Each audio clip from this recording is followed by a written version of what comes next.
Bom dia, pessoal. Começando mais um UFC. Hoje é dia 5 de junho, sexta-feira. E para acabar bem a semana, esse UFC entrando no ar. Hoje eu tô aqui com o Gustavo Cruz, da nossa área macro. Bom dia, Gustavo.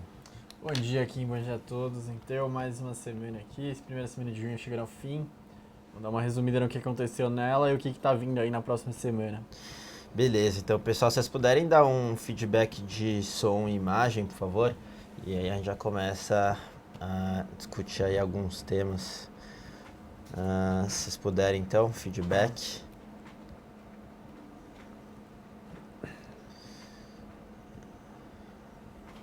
Pessoal aqui, som ok, imagem ok, tudo ok. Beleza, então, pessoal. Tudo ok na sala dos assessores também. Acho que a gente pode começar comentando um pouco do cenário macro, principalmente esses dados, né, de hoje de manhã. Talvez a gente comentou um pouquinho na reunião matinal, mas vale a gente reforçar um pouco agora, principalmente payroll. A gente tem também Copom, né, subindo 0,5%, já era bem esperado, enfim. O Gustavo vai comentar um pouco mais desses dados aí para começar esse UFC. Então, Kim. Então, pessoal, essa semana então, acho que o principal destaque lá fora vai ficar com esse payroll vindo bem acima do esperado, né? Surpreendeu positivamente. Antes de sair, tinha um monte de notícia lá fora do pessoal um pouco menos otimista, mas acreditando que a elevação da taxa de juros pudesse ficar mais para frente ainda, sendo postergada, porque principalmente ontem o FMI, a Christine Lagarde, a presidente da FMI, chegou e divulgou uma nota sugerindo, mas meio que pedindo para os Estados Unidos só elevarem a taxa de juros em 2016, porque a economia deles ainda não está muito boa e que seria melhor para a economia mundial. Mas hoje de manhã, com esse payroll vindo acima, e não só a criação de empregos, que veio 280 mil antes 225 mil, que era esperado, mas um dos principais indicadores que o Fed sempre está pedindo para o mercado olhar mais perto, que é a renda média, que subiu 0,3% acima do 0,2%, que era a expectativa, e do 0,1%, que foi o último resultado. Então, veio um relatório muito forte, pressionando, com certeza valorizando a moeda dos Estados Unidos frente ao resto do mundo e aumentando um pouco a pressão para essa possível elevação da taxa de juros básica lá ou no próximo mês, ou acredito que logo, né? Acho que seria a palavra. Pois Porque se viesse fraca, postergaria um pouco. Aí sim reforçaria o que foi dito ontem pelo FMI. Até nessa linha o Rio Hunter perguntando, Gustavo, com essa surpresa positiva no payroll, agora seria praticamente certo que a alta de juros americana suba esse ano? Eu acho que ficar esperto acho que é no dia 9 que vai ter o relatório da JOLTS, que é um outro relatório de emprego lá nos Estados Unidos, que não é tão acompanhado pelo mercado, mas o Fed sempre reforça que é um que eles acompanham bastante, assim, que às vezes passa despercebido. Mas eu olharia bastante para esse que vai chegar, acho que dia 9, não tenho o número certinho, mas é na semana que vem, e que também mostra a criação de emprego nos Estados Unidos. Se ele vir forte, talvez fica ainda mais pressão para elevar essa taxa de juros logo, mas certeza a gente ainda não tem.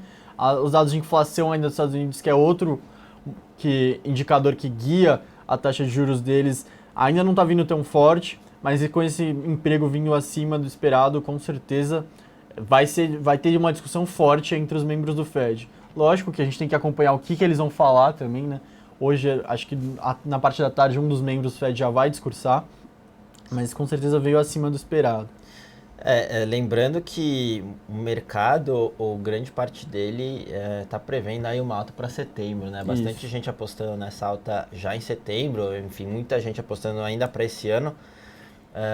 O argumento que eles dão é que esses dados fracos que a gente teve no primeiro TRI foi alguma coisa transitória, muito por conta do clima, etc., alguma coisa nesse sentido, mas que agora tudo tende a recuperar. Muitas casas já projetavam um payroll de 270 mil, 260 mil, enfim, um dado alto, e de fato vamos ver para os próximos aí se consegue manter essa solidez.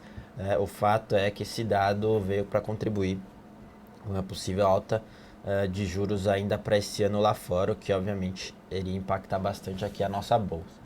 Mas vamos ficar de olho nesse outro dado que o Gustavo também falou, do JOLTS.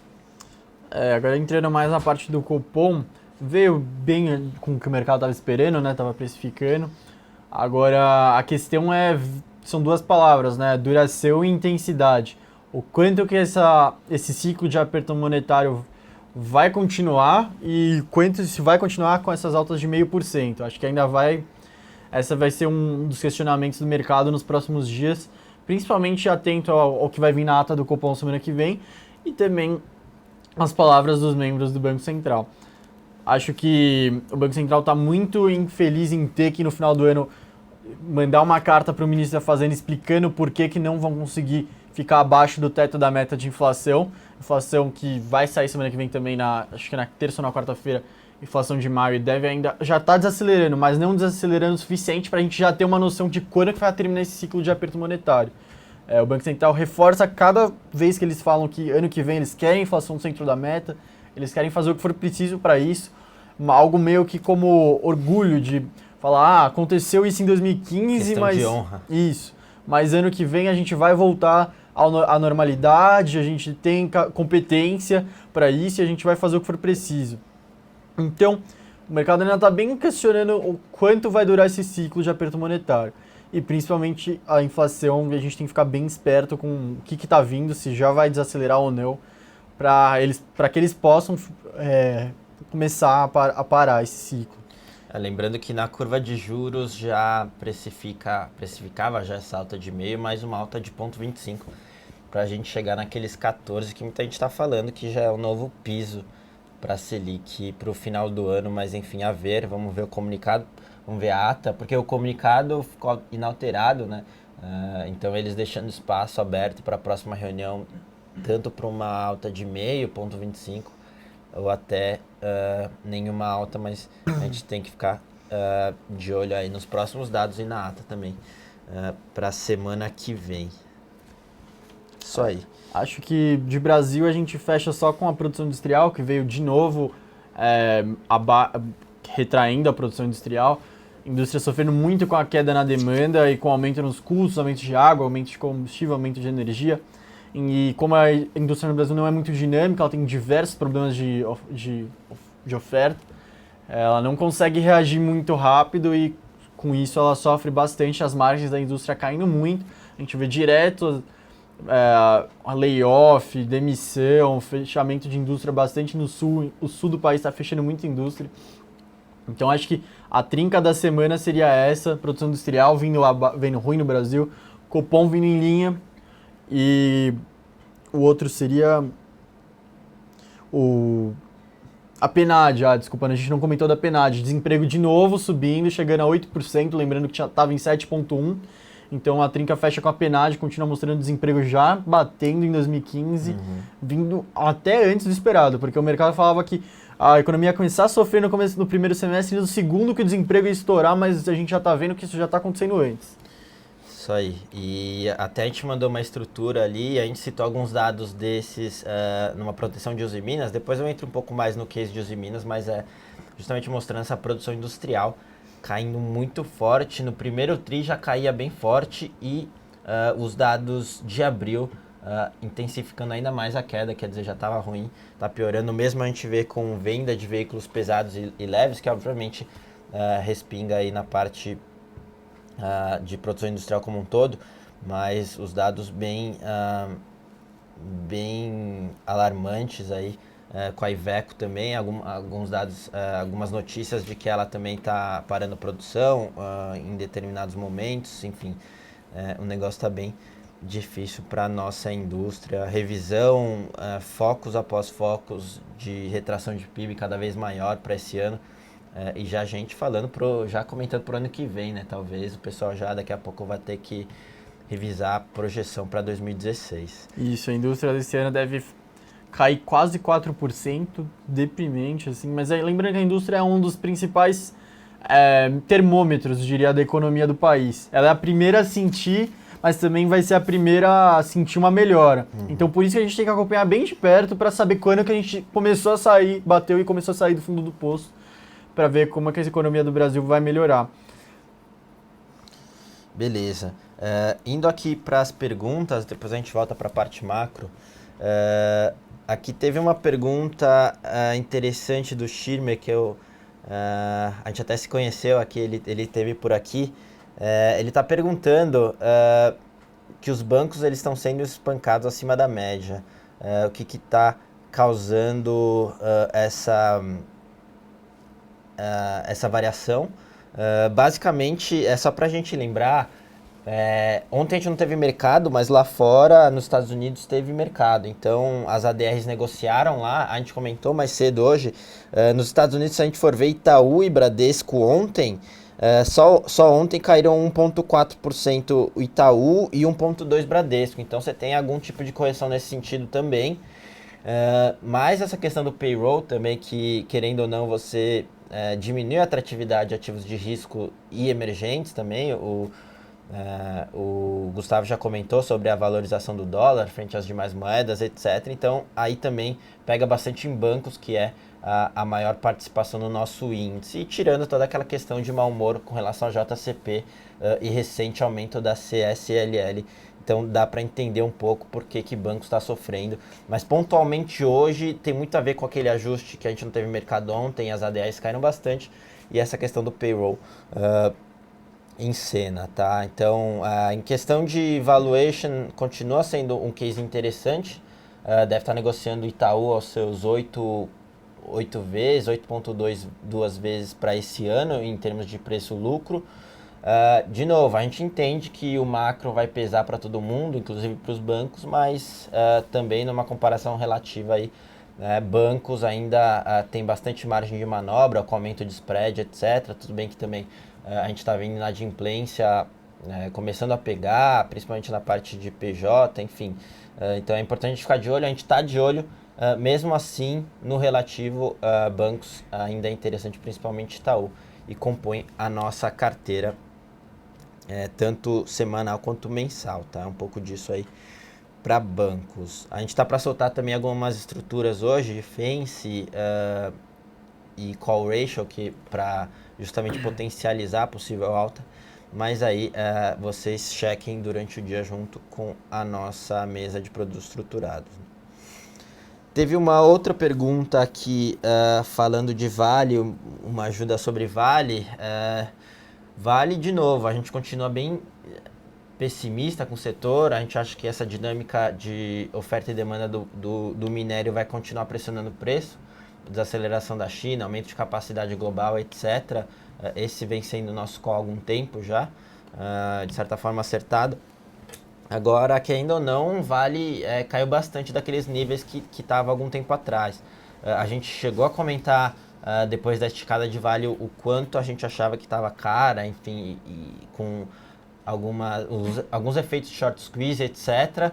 O papel voltou, a gente continua cético, só que obviamente menos cético que a gente estava ali na frente. De novo, continua aí na nossa carteira short, mas ponderando, né? A gente não concentraria aí tudo em Vale agora, depois dessa queda, mas de novo, bastante pessimismo, porque em termos de valuation não está aquela barganha, tá? Depois dessa queda aí, Vale ainda continua negociando acima de muitos competidores globais, etc. Então, tá perigoso. Se você tem Vale, a gente recomenda trocar por uma posição que tenha mais potencial de ganho, principalmente no curto, médio prazo, mas se você quer continuar com Vale, um mínimo racional que, enfim, a gente recomendaria fazer é uma proteção, já que ela é custo zero e o cenário pra gente, pelo menos, não é nada animador para Vale, tá? Então é esse comentário de Vale que a gente faz. Acho que vale também destacar os Usiminas. Os Usiminas hoje teve essa notícia de que o sindicato dos trabalhadores rejeitou a proposta da Usiminas. Se a gente lembrar, a Usiminas ela tinha essa proposta de reduzir a jornada de trabalho de cerca de 3 mil funcionários da parte administrativa em um dia útil, na sexta-feira, e reduzir cerca de 14% a 16% no salário. Então o sindicato foi contra, então rejeitou a proposta. A Usiminas já falou que está bem incomodada com isso e chegou até a ameaçar que isso possa fazer com que comece uma onda de demissões ali. Por outro lado, o sindicato já falou que acha que é blefe, e se tiver alguma coisa nesse sentido, vão começar a greve também. Então, os Minas, se o cenário já era ruim, enfim, dá para piorar. O cenário para a siderurgia é muito desafiador, assim como a gente já citou todos esses dados. E como se não bastasse, você tem na Uzi Minas um imbróglio societário que prejudica na condução estratégica da empresa e mais essa questão aí de problema com o sindicato. A ver como vai ser o desdobramento disso, mas só esse corte na jornada de trabalho só sinaliza aí que a própria empresa está vendo esse ano como um ano bem desafiador. Então, nesse sentido, nessa semana, na quarta-feira, a gente enviou uma proteção para os Minas, lá com o racional todo detalhado, vale a pena vocês verem, a gente enviou para os assessores. Se você que é cliente final quiser entender um pouco, entre em contato com o seu assessor, que a gente enviou essa proteção para quem tem os Minas e não quer se desfazer, fazer essa proteção. Se eu não me engano, era vencimento de setembro, você protegia cerca de 15% e participava de uma alta de até 15% no ativo, nada mal. Isso a custo zero, tá? Então vale a pena ficar ligado nessa questão. Bom, vou coletar aqui algumas perguntas a mais e o Gustavo já pode comentar talvez que é a perspectiva, né? Ou alguma coisa nesse sentido. Comenta só antes que passe despercebido, essa semana, ontem a Grécia anunciou que vai postergar o pagamento da dívida dela para o dia 30, junto ao FMI, vai juntar o que ela já tinha para pagar no mês com o que ela deveria pagar hoje. Então ela só simplesmente postergou o que ela ia fazer hoje para o dia 30. Mas mais do que isso, foi uma semana com dados econômicos da Europa relativamente bons, vendas do varejo aumentou, a inflação aumentou.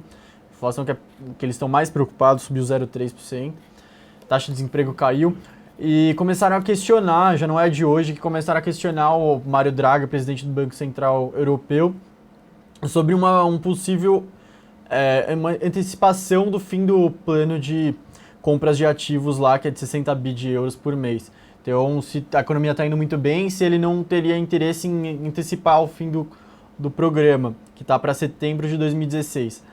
O Mário Draghi foi bem surpreendente na resposta e disse que eles não têm a menor ideia, menor conversa, não rola esse papo de antecipar. Inclusive, eles estão conversando em talvez postergar o plano de compras de ativos na Europa, porque eles querem muito que a inflação chegue perto da meta de 2%, o que ele, segundo ele, ainda vai demorar, mas que está caminhando na trajetória, está indo na trajetória certa. E veio essa que ninguém tinha uma ideia, estavam justamente achando o contrário.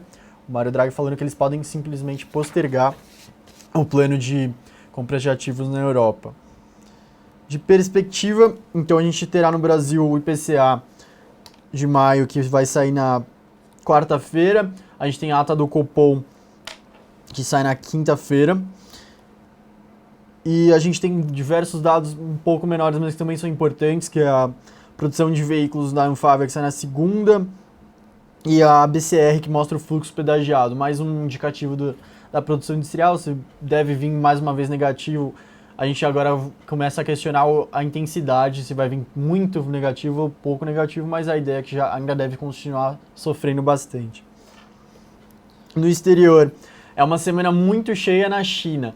É uma semana com inflação tanto para o consumidor quanto para o produtor na China logo na segunda. É uma semana de vendas no varejo, produção industrial na China. É uma semana também de balança comercial, que deve apresentar um superávit um pouco melhor do que estava apresentando, e de novos empréstimos e de crédito total. Esses dois últimos são, acho que talvez os mais interessantes de acompanhar. Ainda não tem uma data definida, eles não definem todos os indicadores com uma data certinha, eles só dizem que vai ser ao longo da semana. Mas esses dois últimos, o crédito total e os novos empréstimos, são importantes porque a China está reduzindo o compulsório, reduzindo a taxa de juros, para tentar estimular um pouco mais a economia, para caminhar para os 7% que eles julgam ideal de crescimento nesse ano. E com essas medidas a gente tem que esperar se esses dois indicadores vão reagir ou não. A expectativa do mercado é que sim, que já vão começar a reagir ao que foi feito, mas é importante acompanhar para realmente ver se eles vão chegar ao estimado, né? Ao estimulado. E na Europa a gente vai ter uma semana com produção industrial da zona do euro, da Alemanha e do Reino Unido. A Alemanha apresentou diversos indicadores econômicos vindo acima do esperado nessa última semana. Então, a gente aguarda para ver se vai continuar com isso, sendo que a Alemanha revisou a previsão de crescimento do PIB em 2015 de 0,8 para 1,5. Passo a bola para o Kim. Qualquer coisa aqui eu volto de novo com mais algum indicador ou alguma pergunta. Boa, Gustavo. Agora indo aqui para as próximas perguntas, o Nagai perguntando de BVMF. BVMF é um ativo que, por exemplo, apesar de ser um bom ativo, tá? Em níveis de valuation está num valuation alto, mas aqui o que a gente tem que prestar atenção em BVMF é que o beta, a correlação com o índice é muito alta. Então, toda esticada de índice, BVMF é impactada de certa forma, de uma maneira forte. Então, nesse sentido, como a gente está mais pessimista com bolsa, que está negociando acima das médias, enfim, você tem a questão política que piorou, possível aumento dos juros lá fora, etc. Então, a gente continua, de certa forma, pessimista com o índice, e nesse sentido, obviamente, a gente pode fazer esse paralelo com o BVMF. Então, a gente não recomenda uma compra agora, justamente é muito pelo contrário, né? Sim, uma proteção para quem tem BVMF e até quem pensa aí ser um pouco mais arrojado na parte short. Por exemplo, o BVMF faz parte da nossa carteira short. Então, de novo, a gente não concentraria em BVMF, mas numa cesta de ações short para o curto prazo, BVMF está lá nessa nossa carteira. Então, vale ficar ligado aí nessa questão de muita correlação com índice, e índice para a gente pelo menos um patamar relativamente alto, tá? Indo aqui para Petrobras agora, o SMP está perguntando se o preço do petróleo cair, se vale a pena entrar em Petrobras, visto que no primeiro tri essa situação inflou o EBITDA da companhia. Um pouco do que a gente está olhando em Petrobras, justamente voltando nessa questão do resultado. A Petrobras perdeu uma bela oportunidade de passar credibilidade e transparência para o mercado. Enfim, ele não é que ele inflou o EBITDA, assim, enfim. De qualquer forma, no EBITDA que foi reportado, você tinha muita coisa não recorrente, e você tinha a questão da gasolina tá sendo vendida com prêmio aqui. Isso ajudou bastante na geração de caixa da empresa, só que a manobra, digamos assim, ruim feita foi que eles projetaram esse EBITDA para o ano inteiro na hora de calcular índice de endividamento, e obviamente quando você faz isso o seu índice cai bastante, porque você está usando um EBITDA maior do que o recorrente para tentar passar aí uma desalavancagem para o mercado, alguma coisa nesse sentido, que foi ruim. Então, o que a gente está olhando para Petrobras, de novo, a gente continua cético e não recomenda exposição, justamente por conta disso. Agora que o preço deu uma voltada do petróleo, etc., você tem menos prêmio, e isso que impulsionou o resultado do primeiro tri talvez não tenha reflexo no segundo tri, então você tenha um resultado um pouco pior nesse sentido. Mas essa falta de credibilidade, etc., então a gente continua não recomendando exposição à Petrobras. O que a gente só chama atenção aqui é ficar ligado aqui na próxima questão de Petro, que é o programa de investimento, o novo plano de negócios aí da empresa para investimentos, etc., nos próximos anos. Isso a gente tem que ficar ligado e ver como é que vai vir, teleconferência, etc., que pode, de certa forma, até impulsionar e dar um respiro aí nas ações, mas esse é o único risco que a gente vê. A gente recomenda ficar fora do ativo Petrobras, tá? Por enquanto. É até legal a gente entender bastante o que vai ser esse programa de investimentos, etc., para reavaliar o caso de Petrobras e ver se tem algum ponto de entrada, mas por enquanto tá longe disso, tá? Deixa eu ver se tem mais alguma pergunta aqui.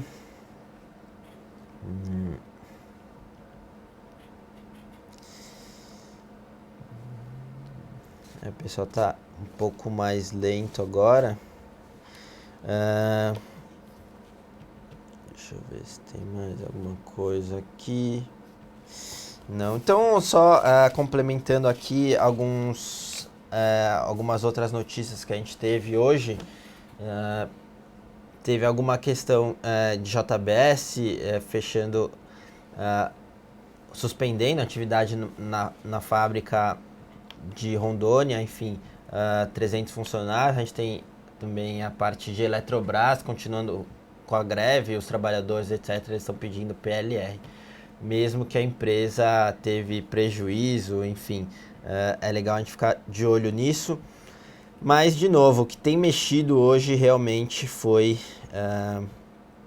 a questão de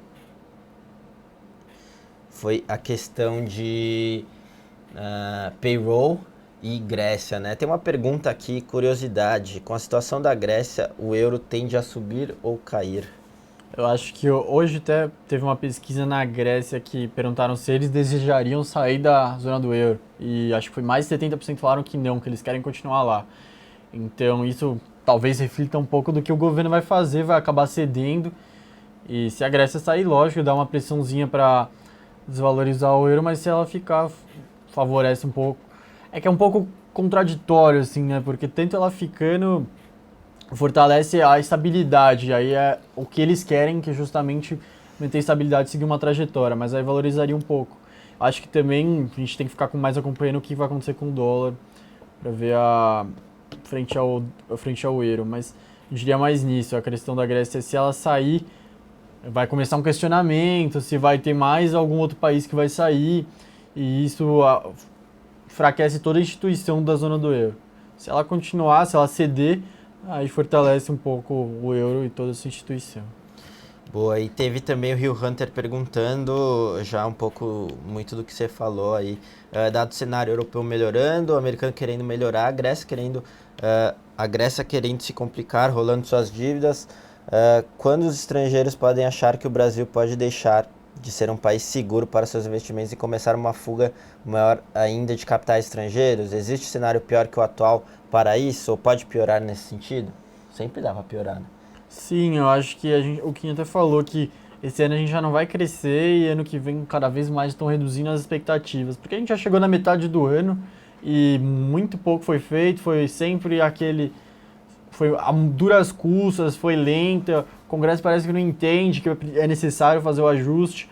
E embora as agências de rating tenham dado um voto de confiança no Levi e no país, nada impede que, se o país não crescer esse ano, não vai crescer no ano passado já estagnou, esse ano ainda vai ter recessão, no ano passado estagnou, e no ano que vem não vai crescer. Pô, o país, é uma das coisas que a agência de rating mais olha, assim, é o crescimento. Esse ano já tinha uma pressão para rebaixar esse ano e não foi rebaixado. E se as perspectivas não melhorarem para 2016, talvez perca o grau de investimento. A gente já mostrou aqui que isso gera uma fuga de capital porque tem muitos fundos lá fora, fundo de pensionistas do Alabama, de funcionários não sei o quê. Eles têm que investir tantos por cento em países que tenham um grau de investimento. Então não é uma questão de, não gosto mais do Brasil, é questão de está no estatuto dos fundos, então eles vão ter que tirar o recurso daqui, não por questão de gosto, mas porque está no estatuto deles. Boa, e outra coisa também para ficar de olho justamente nessa fuga de capital é o aumento de juros lá fora, né? Isso aí, sim, estruturalmente com certeza. Você teria uma fuga. Quando ocorrer, porque a gente sabe que vai ocorrer, a gente não sabe se quando vai ser, mas isso vai gerar um pouco de instabilidade no mercado aqui, com certeza. Embora a grande parte seja antecipada, na hora gera um pouco de caos, eu diria assim, de indecisão, de indefinição. Aqui o Marcelo falou, mais interessante é a saída do Reino Unido da zona do euro. Lembrando que o primeiro-ministro que foi reeleito agora, uma das coisas que ele defendia era justamente propor um referendo para a população se ela ia querer permanecer na zona do euro ou não. Então era uma das bandeiras de campanha dele, ele já falou que vai realizar. Agora eu não me lembro ao certo se vai ser já no ano que vem, eu sei que era no primeiro semestre, não sei se é 2017 ou 2016. Mas vai ter essa pergunta. A nossa dúvida é se vai acontecer muito o que aconteceu no final do ano com a Escócia de saída do Reino Unido. Que nas pesquisas parecia cada vez mais que tinha uma chance grande, mas na hora da votação mesmo, aquele conservadorismo acaba batendo um pouco e eles acabam ficando, porque muitas das pessoas acabam falando, talvez não seja bom arriscar, e o conservadorismo prevalece. Mas realmente se o Reino Unido saísse, aí sim começaria a desestabilizar um pouco a zona do euro. Beleza, então vamos indo para as últimas perguntas aqui. Teve a pergunta de Gol, se tem uma luz no fim do túnel, alguma coisa nesse sentido. Para Gol, a gente não gosta do case. Se você for ver dólar para cima, aí pressionando o custo, etc. E também a parte da demanda mesmo, piorando bastante. Tanto com dólar para cima, você fica menos propenso a viajar, principalmente para fora. Mas questão econômica, índices de inadimplência subindo, desemprego, então realmente na parte da demanda fica um pouco mais difícil. A gente não gosta de Gol e recomenda ficar fora aí do ativo. Perguntaram também de Itaú, se vale uma compra agora. Vale também, a gente tem comentado isso, a gente até tinha soltado uma estrutura onde você justamente comprava Itaú e a custo zero você fazia uma estrutura que você, nos próximos 7%, se Itaú andar 7%, você dobra essa rentabilidade. Por exemplo, se Itaú andar 5%, você dobra e vira 10%. É isso que a gente tinha recomendado fazer, é bem interessante, isso a custo zero, então é legal porque você vai ter alguns ruídos, etc. Então, mas a gente acredita aí que ainda é um papel atrativo, ou até se for o caso, quem for mais conservador, comprar Itaú com uma proteção, que fica bem interessante também. Nada, assim, talvez para quem já tem Itaú e se sente confortável, seria mais recomendada aquela estrutura que você aumenta essa rentabilidade de curto prazo. Para quem é um pouco mais conservador e quer entrar no papel, entra em Itaú com uma proteção. Então, esse seria a jogada ideal, a estratégia ideal para Itaú, depois dessa recente queda forte com relação a CSLL e algumas questões macro também. Bem interessante aproveitar isso aí, porque no relativo ainda continua interessante, tá? Duas dúvidas surgiram aqui.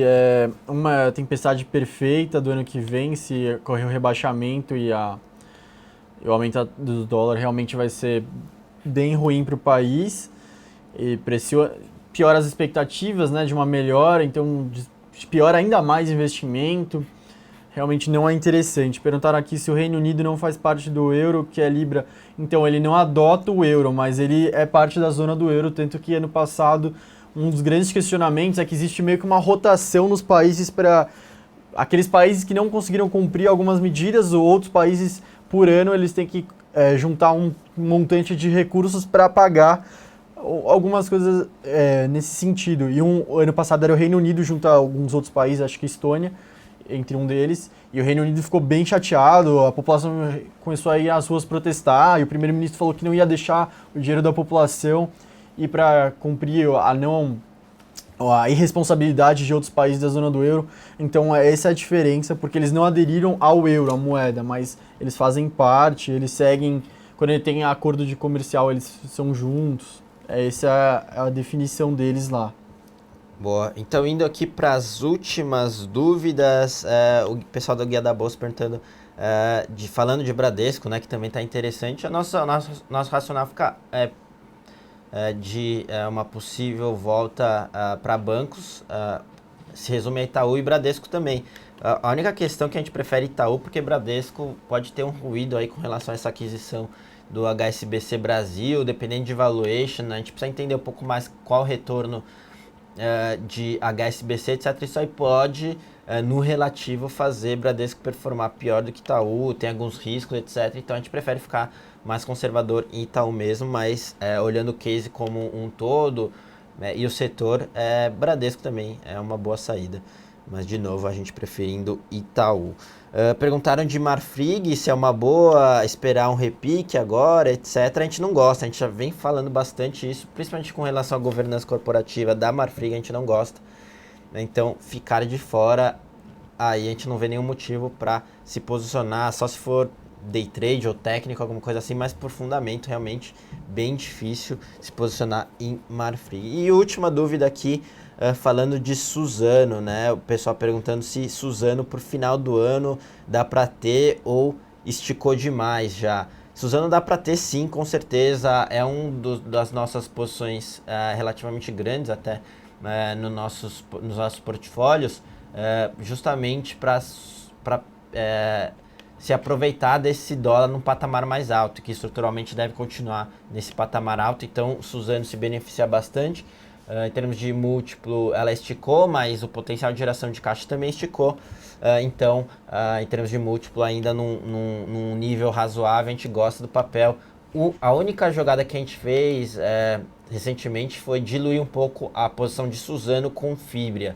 A gente só tinha concentração em Suzano, mas nesses últimos tempos Fibria ficou um pouco para trás aí, e ela é bastante impactada com dólar, celulose, etc. O mercado de celulose indo bem. Então a gente diluiu a nossa maior posição para exportação, ainda é Suzano, mas a gente diminuiu um pouco e colocou um pouquinho em Fibria, tá? Então essa é uma estratégia interessante, tentar diluir um pouco com uma posição maior em Suzano e menor em Fibra. Por exemplo, a gente tem 12% em Suzano e 8% em Fibra, tá? Na nossa carteira de longo prazo. Então é um pouco disso, a gente ainda gosta bastante do papel e tem, ao nosso ver, tem que ter, você que tem uma alocação em renda variável, tem que ter alguma coisa exposta a dólar, tá?